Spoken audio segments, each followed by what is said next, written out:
the name to a business is the single most important marketing there is, the name of the business, because many people will never even look past you. How many times do you not even look and stop? Remember, how many marketing events do you see typically in a day does the average person see in a day? 5,000 to 7,000. So do you stop at each one and go vertical in each one of them and read about each one of them? No. So if something doesn't grab you that's relevant to you real fast, you move on. So the name is the single most important thing in a business, because that's what will stop somebody to get them to read further or possibly act. The name. So we talked about the basics of the name, but really what I wanted to just address a little bit is what's called the USP, the unique sales position. And what is that? Well, the name should already represent a category. In other words, you should already be in a category with your name. The more generic you are, the more worthless you are, because you're not saying something to somebody. And this is a very common problem in marketing. The number one problem in marketing is people don't want to pick and be something, because they're afraid if they actually say and be something, they're going to lose out on this other business. That's the number one problem. So actually owning a category and being in a category and positioning yourself in a category is the most important thing you can do, because now you're actually saying something to somebody. You're actually relevant to a smaller percentage of a crowd than irrelevant to a large crowd. So that's the name. Now, the USP, the unique sales position, what does that represent? Well, after the name, typically there's the subtitle. That's called the USP, unique sales position. And it's a way of representing to a target market or a consumer what position you are taking within that category and the relevance that you will be to that target market. That's called a unique sales position. Now, there's 5 categories. There's 5 categories of a unique sales position. Remember, after you have a perceived need, remember there's one of 5 reasons why you will pick who you pick. And they all differ with every industry and every business. And the 5 categories are always trust, price, proximity, quality, or service. Those are the 5 categories. Those are the reasons why a consumer will buy a product or service after there's a need. Now, does any of that matter if there's no perceived need? No. None of that matters. After there's a perceived need, does that become important? Does the name become important now after there's a perceived need? Yes. Does the unique sales position become important after there's a perceived need? Yes. Because it represents, and you're trying to connect and be relevant to a group of people. And the more specific you can be to a group of people, the more likely you are to attract them. So in the unique sales position, the USP, you typically are going to take one of those 5 categories. Now, which one of those 5 categories is the best, Chris?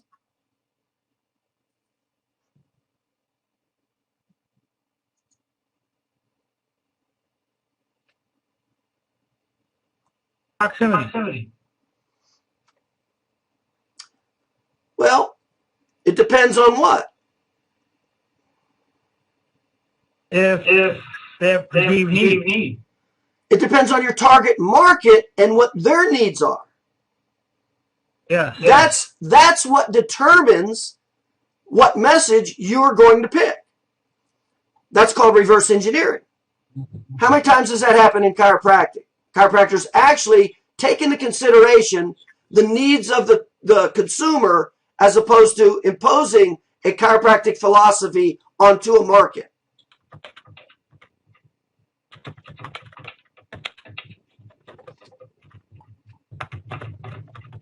How many times, let me say that again, how many times in chiropractic Do they actually pay attention to the need of the consumer, conscious and subconscious, versus trying to impose an industry, philosophy, and culture onto the market?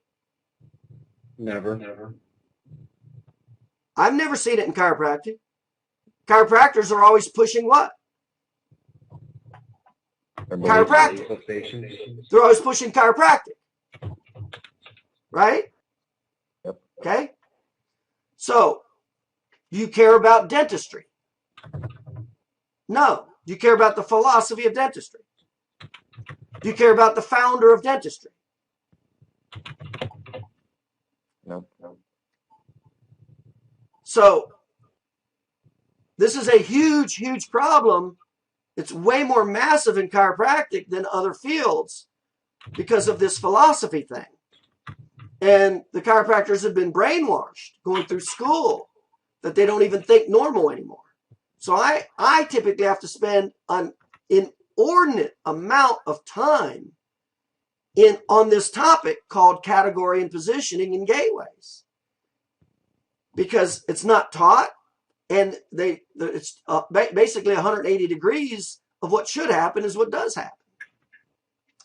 So when we look at the USP tells the consumer what position you're taking in of those 5 categories. That's what a USP does. That's what it should do. It's called the law of category. And you want to be in one category. When you try to be in multiple categories, remember the rule. The more you try to be to everything, the less you are to everybody. The less trust you have, the less defenses and resistance go up. Trust and confidence goes down when you try to be everything in multiple categories. So, this USP relative to chiropractic. If you reverse engineer, say, okay, the first place everybody always goes for a product or service is a trusted source. And that's typically why they'll go to a circle of influence and ask, do you know of a good attorney? Do you know of a good dentist? Do you know of a good chiropractor, etc.? And that's why your number one marketing program always should be to your existing patient base, and not just for reactivations. But remember, your existing market, your past patients, they have a circle of influence of 7 people. So you can multiply your past patients times 7, multiply that times 8.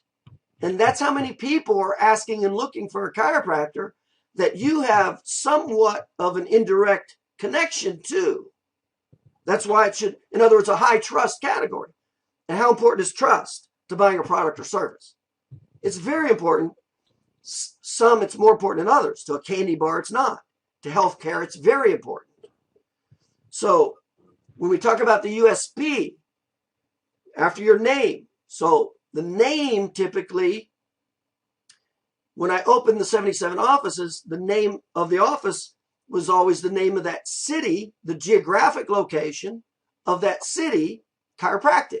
Chiropractic was the category, the name of the city, because that is the number one thing people were looking for was proximity. After trust, it was proximity. That's why we named it. Now, if you're going to go to the USP, and you're going to say, you're going to try to attract more of those people that are looking for advertising, which of the 5 categories are you going to position yourself in? Well, it depends on the market. And there's nothing wrong with being in a secondary category. In other words, let's say there's more people picking proximity than price. There's nothing wrong with being in a secondary category like price, except if you're limited by the number of potential target market. And that's the problem with chiropractic, is when you look at the 5 categories of why people will buy: trust, price, proximity, quality, and service. After trust is always number 1, so you're really after trust, you're dealing with 4 categories. Overwhelmingly with bricks and mortars and professional people, dentists, attorneys, lawyers, doctors, brick and mortar businesses. Overwhelmingly, 75%, it's geographic based. Geographic based. That's why you have to know your geographic radius of draw. If you're too big, you will not be representative. And this is even magnified with the internet. Because if you try to be, try to encompass too large of a city, like you're in a large city, people in large cities don't put in dentist in Dallas. That's not what they do. Dallas is way too big. They'll put in their zip code or the psychographic, the city of what is in their backyard. And that's even more important with the internet, because SEO, you won't even show up if they Google Plano and you SEO'd all your material for Dallas. You won't even show up. So it's even more relevant with the internet. So when we talk about the USP, what USP should you take? Well, the considerations are, what is the market asking for? And what is it that you want to promote it as a business owner? Those are the considerations. Okay? So what would be some considerations for, what do you think the number one USP would be? The number one after location. If you're going to say, I'm in this location and this is what I'll represent in 5 words or 7 words or less, to try to be relevant to a target market, to try to be relevant. In other words, what is valuable to them. So what would be a USP for that category? Chris?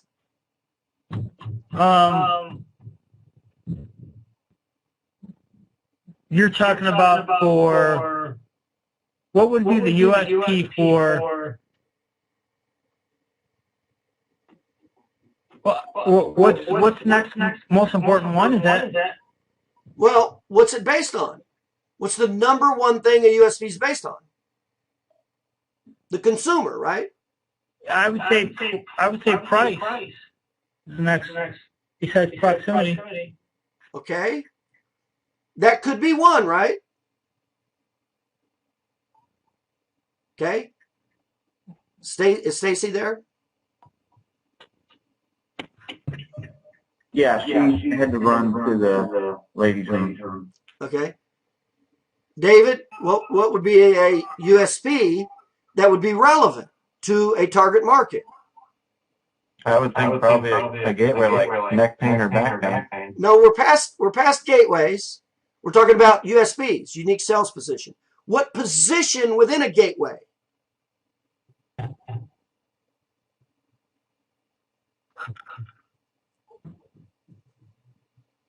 In other words, of the 5 categories, which one would you claim and why?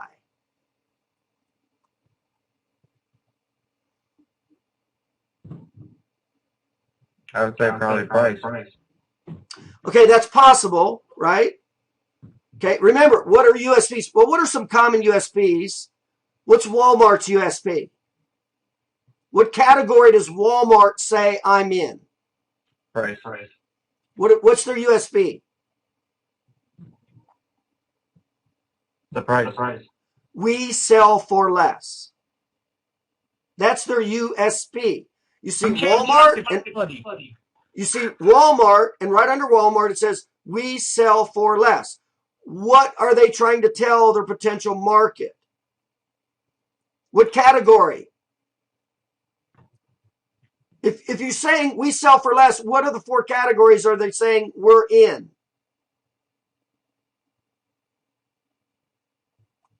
Price category. Price. So they've chose the price category.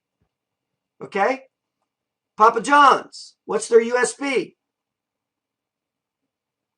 Better ingredients, better pizza. Quality. They went to the quality position. You know why they went to the quality position? Nobody on the national level had taken that position. Okay? That's called USPs. In other words, you're saying something, you're saying one of those categories, very specifically. So when that target market sees advertising and they see the name that's relevant and important to them, well, in chiropractic, proximity is important. So we say the psychographic, or so we say the geographic barrier and the psychographic boundaries for the name. And then what is the USB? Well, the problem with chiropractic is 75% are picking on location, right? 15 to 20% will pick on price. It's usually a combination of price, the proximation, but proximity is always over price because you won't care if it's cheap if it's 100 miles away. And then quality and service in professionals is given, right? Quality, they expect, if you're licensed professional, they just expect you to give decent quality and service. Now, what are some other USBs, unique sales positions, could you say to be relevant to a target market that might be important to who you're trying to talk to in chiropractic? Now, a couple of you said price. Is that a good USB to take in healthcare? No. Take it back. Price is not. Now, for products, yes, not in healthcare. People value healthcare and they don't want cheap stuff for healthcare because it's very personal. And remember, if a discount exceeds 15 to 20% of the perceived norm, it's perceived as something wrong with it. If it's greater than 15 to 20% off the perceived norm, it's perceived as something wrong. Have you ever seen a price and you actually step back because the price was too low, that you said something's wrong here? You guys have experienced that before, haven't you? Okay. So unless there's a legitimate reason. Is there a legitimate reason for that price? Okay. So what else besides price might be a good USP to a target market when you're advertising and marketing to a target market? Chad, any idea?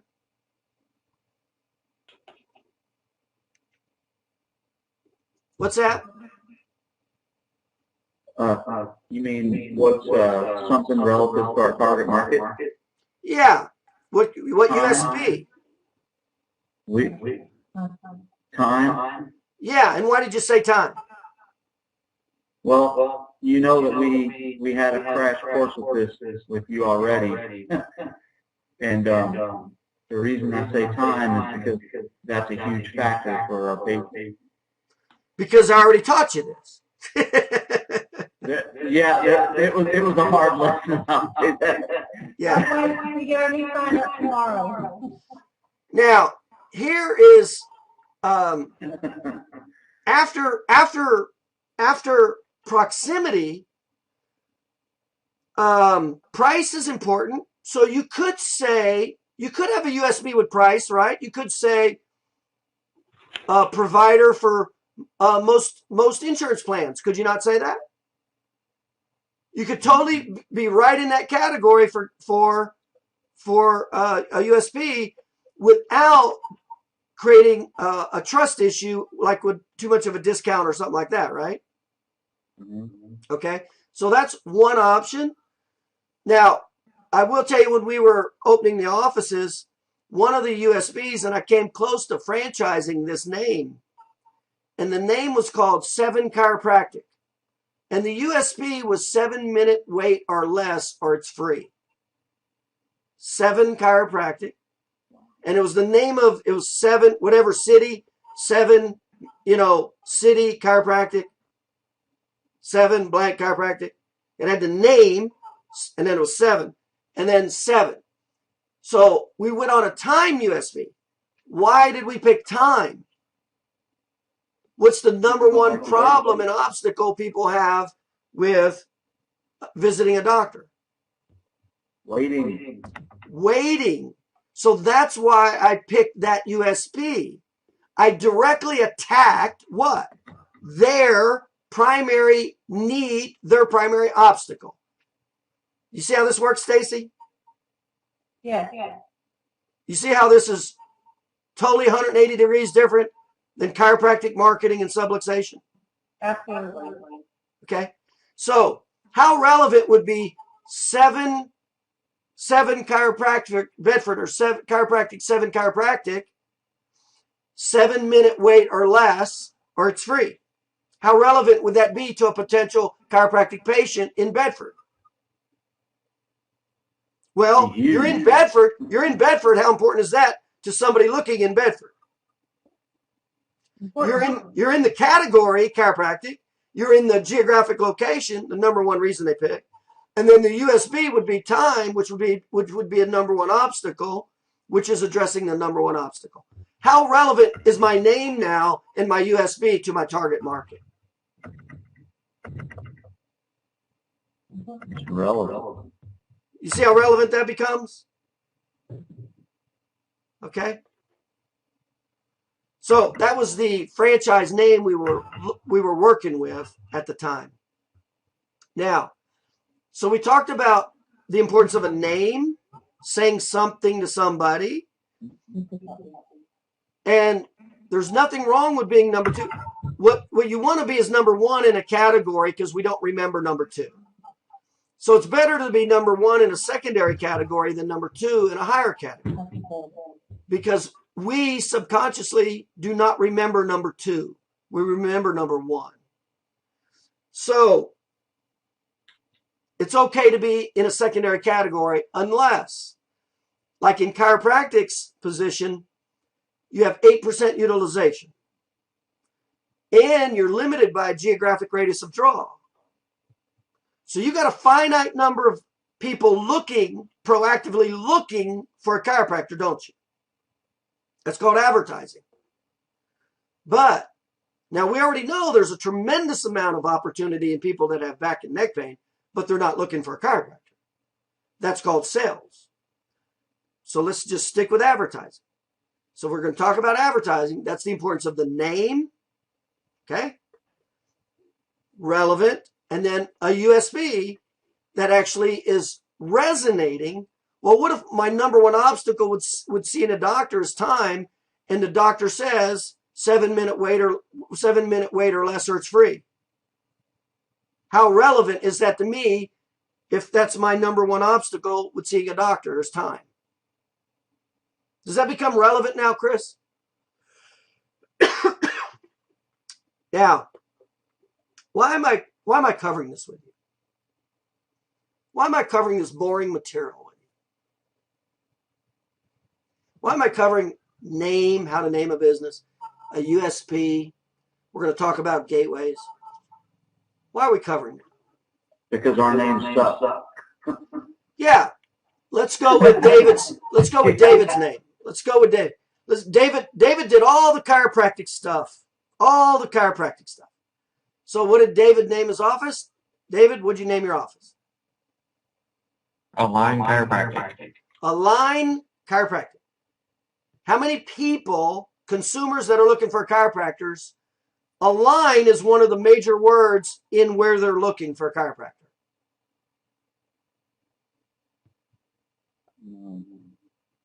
You see that? What did David do? He did what most ignorant people do in business. He based it on what? Industry knowledge. He didn't base it on the consumer at all. He based it on himself and what he wanted and what he knew about the industry. Okay? Now, Chris, what was your name prior to me dealing with you? Do you remember? It was McNeil Chiropractic, then I changed it to Macomb Township Chiropractic. Right. And that's a real common one. And that's typically the egocentric position, right? Name it after yourself. Okay. I just did it because that's like, the guy I worked for had it that way, and I knew a couple other guys. Like a lot of chiropractors in the area had it that way. So that's how. Yeah, a lot of small business people do that because they don't understand the importance of a name. And it's egocentric. We would agree it's egocentric, right? To put our name on the business. So how relevant is McNeil to your target market looking for a chiropractor? Well, I'm the man, so it's very relevant. No, none at all. Yeah, for new business, it's totally irrelevant, right? Because nobody knows McNeil, right? No. Nobody's Googling McNeil. Nobody's looking McNeil. It's totally irrelevant. Nobody knows what McNeil is when we're talking about advertising. Now, when we're talking about referrals and they're looking for you, yeah, then that's important, right? But you don't have to advertise for referrals. They'll find you, right? They'll find McNeil. They'll Google your name and they'll find you. You don't have to advertise that. So, McNeil, bad name. Align. Colby, what was the name of your business?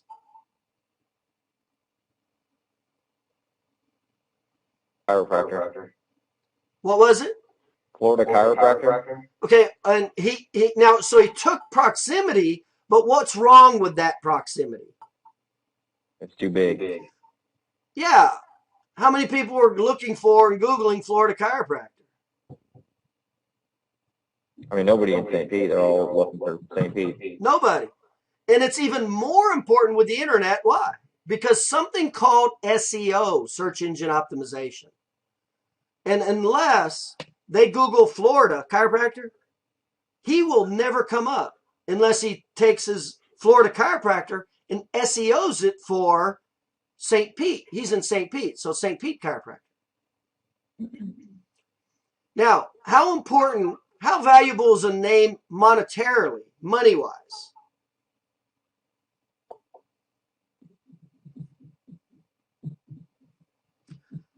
Well, how much business should you get from your name alone?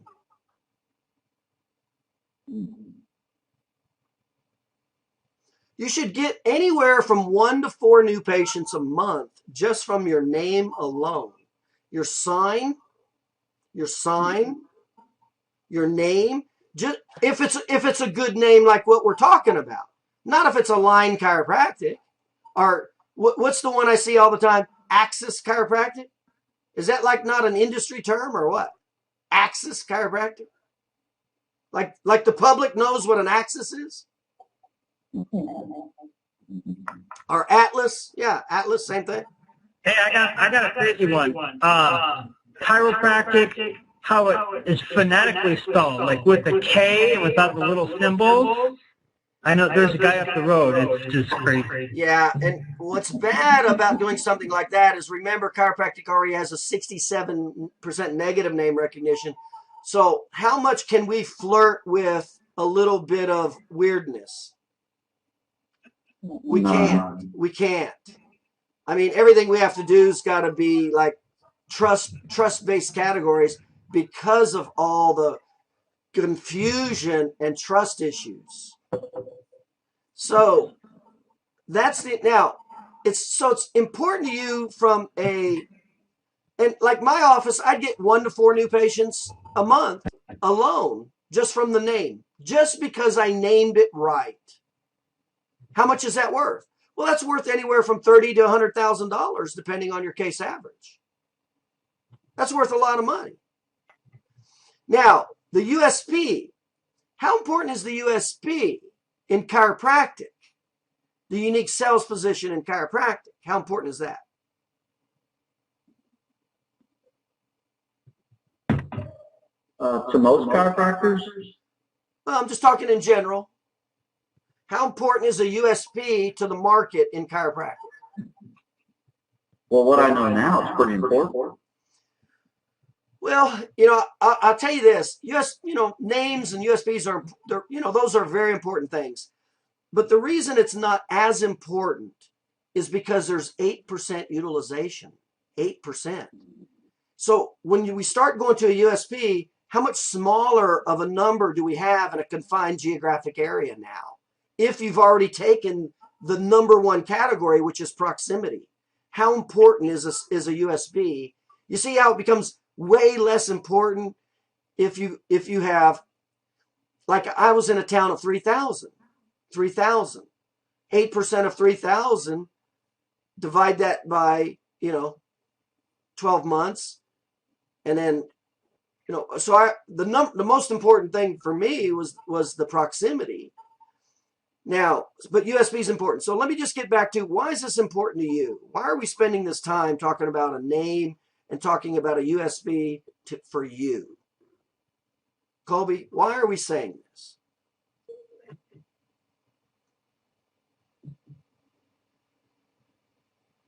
Helps us differentiate each other from the rest of the chiropractors for our target market. Well, not really. You don't give a rat's ass about the other chiropractors, do you? I just said it differentiates us Oh, okay. for the target market. Okay. Well, the number one differentiating factor is going to be the proximity, right? Yeah. I mean, that's number one. That's 75% of why they're making the decision. So everything under that becomes much smaller. Yeah, secondary. So yeah, but why am I sharing this with you? You guys, David? I would say it helps us get more of the lower hanging fruit, so to speak. Well, that's true, but that's not really what I'm looking for. Stacy, why am I sharing this with you? Well, since most of us already have our name, when we go to train another doctor in the future, we will know how to help them name their clinic. Maybe that's Exactly. That is exactly, because guess what those weirdos are going to do to you? They're going to do the same thing. They're going to come at you with all this subluxation crap.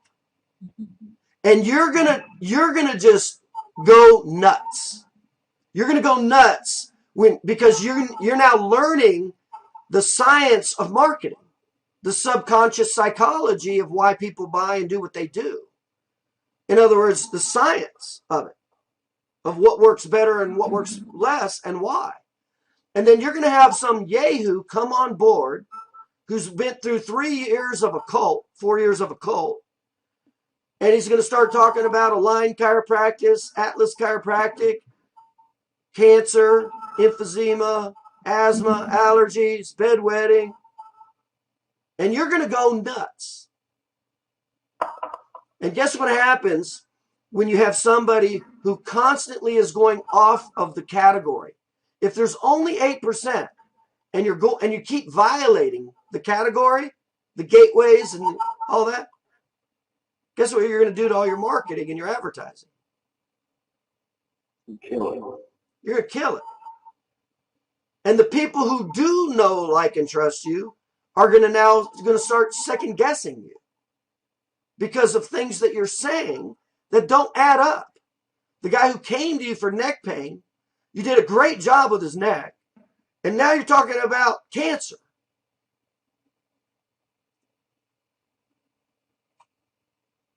True story. My friend told me he had a friend of his go to a chiropractor for back pain, and he did fine, did well with back pain. And then his wife got cancer and died. And during that period, he didn't see the chiropractor. This was a several-year period. And then he went back to the chiropractor, and the chiropractor says, "Hey, how you doing? How's your wife doing?" He says, "Well, my wife died. She got cancer and died." And you know what the chiropractor said? Chiropractor said, "I wish I'd have known that. I could have helped her." And guess what that guy told my friend about chiropractic after that chiropractor told him? Now remember, prior to him saying that, he liked chiropractic, trusted him, and chiropractic helped his neck. After the chiropractor said, "Yeah, I wish I'd known your wife had cancer, I could have helped, chiropractic could have helped her," guess what he thought about that chiropractor after that? He didn't go back. He told my friend, "I won't go back because that's the crap that I don't want to deal with." In other words, he totally violated the guy's trust. Why? Because it was one hell of a paradigm shift. That's why. And that's what you don't understand. The more you keep talking about and doing everything else, you're even destroying your good business. Your existing business, you're destroying. So the number one reason I'm telling you, number one is so you can kind of put this together. So when we talk about your marketing and your advertising and all that, and I talk about a name and I talk about a USP and a target market, we're on the same page. We're on the same page. And when you have a chiropractor come in, he's going to go everywhere on you. And if you don't train him and teach him and box his ears, he will go everywhere on you. And it's going to hurt his business. It's going to hurt your business. If he's in your office, it's going to hurt your business. What do you think is going to happen, Stacy, when you have another chiropractor come in and he starts talking about cancer, allergies, and asthma? He's going to destroy everything I've built up. That's right. That's exactly what happens. And so that's why we're putting significant emphasis on this. So how important is the name? It's the most important part of marketing. And we explained the principles of a name. How important is a USP to chiropractic?